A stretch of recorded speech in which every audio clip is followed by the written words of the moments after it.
Vertical jumps with sport-specific activity. The purpose is to increase height of a vertical jump while replicating sport-specific movements. The instruction to the athlete. Stand forward with their hands at their side. Slightly bent knees.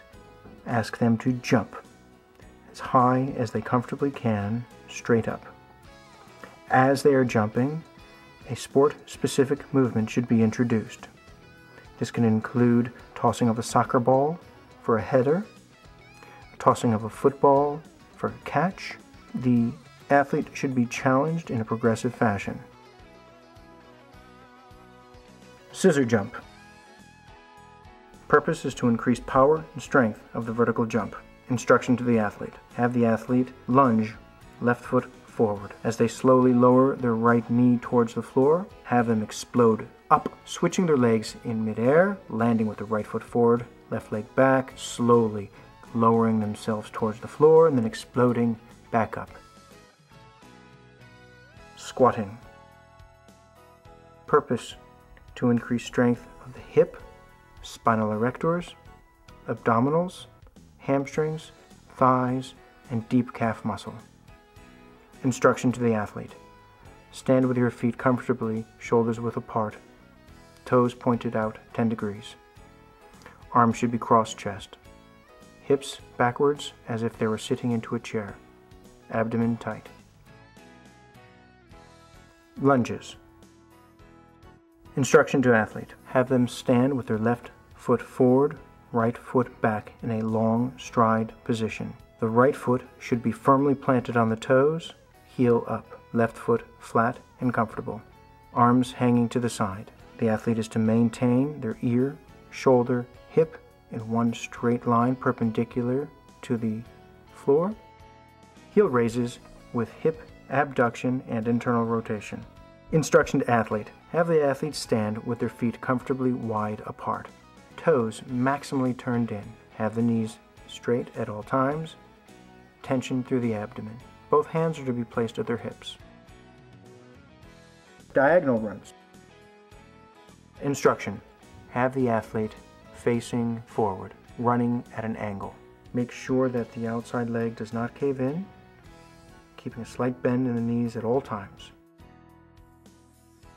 Bounding run. Instruction to the athlete. Starting at the sideline, run to the far side with an explosive knee flexion moment, gliding through the air in a gazelle-like fashion. Unilateral bridges. Instruction to the athlete.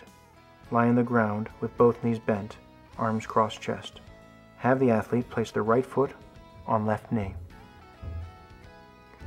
Maintaining abdominal tension, they are to raise the hips from the floor, holding in a comfortable position for 3 seconds, and then slowly lowering halfway down and repeating 20 times. Peters 20. Instruction to the athlete. Have the athlete lie on the ground, head flat, shoulders flat, arms resting along their sides. Have the athlete bring their legs so that they are 90 degrees to the torso. Ask the athlete to firmly plant their arms, shoulders, and neck into the ground as they raise their tailbone, their hips, up towards the ceiling. Standard abdominal crunches. Have the athlete lie on their back, knees comfortably bent. Hands placed under the neck and head with the fingers interlaced. Elbows are to be held off to the side. The athlete is asked to raise their shoulder blades from the floor, hold comfortably for 1 to 3 seconds, and slowly lower down. Obliques. The athlete is asked to lie on their back, knees flexed to comfort, both hands underneath their neck and head, fingers interlaced. The athlete is asked to bring both knees slightly to the left, with their left elbow pointing skyward. Lower abdominal crunch. Athletes are asked to maintain their hands at their neck and head, fingers interlaced. Knees are to be bent and feet are to be held off of the floor. As the athlete holds this position, they are asked to raise their shoulder blades and hip for 1 second, then slowly lower down. Their tailbone and shoulder blades are never to come to a complete rest. Single and double knee to chest. Instruction to the athlete. Lie on your back, bring the right knee towards the chest and hug firmly, pulling the knee upward and out. Seated butterfly stretch. Instruction to the athlete. Sit up, bringing your feet in so the soles of your feet are touching.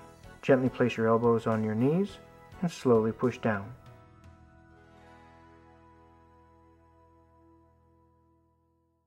Tearing my ACL had a major impact on me as a high school athlete because it ruined my recruiting career.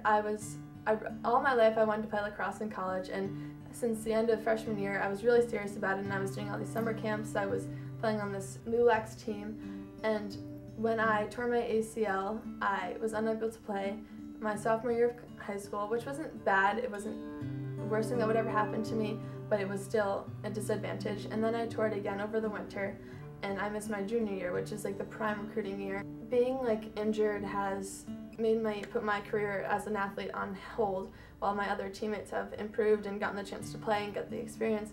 Well, I've just sat there for like a month or a year and a half and haven't done anything to improve my skills and to improve my ability in sports. Tearing my ACL had a major impact on me because I really enjoyed playing football, and that was why I moved to Greenwich basically for. It also affected my schoolwork because I became very depressed, and I just didn't want to do anything because I thought that, man, I tore my ACL, everything is over. So some of the side effects of tearing my ACL was depression. I was always in bed sleeping, wasn't hanging out with my family. I went through about 10 months of therapy and a lot of pain to get my knee better, and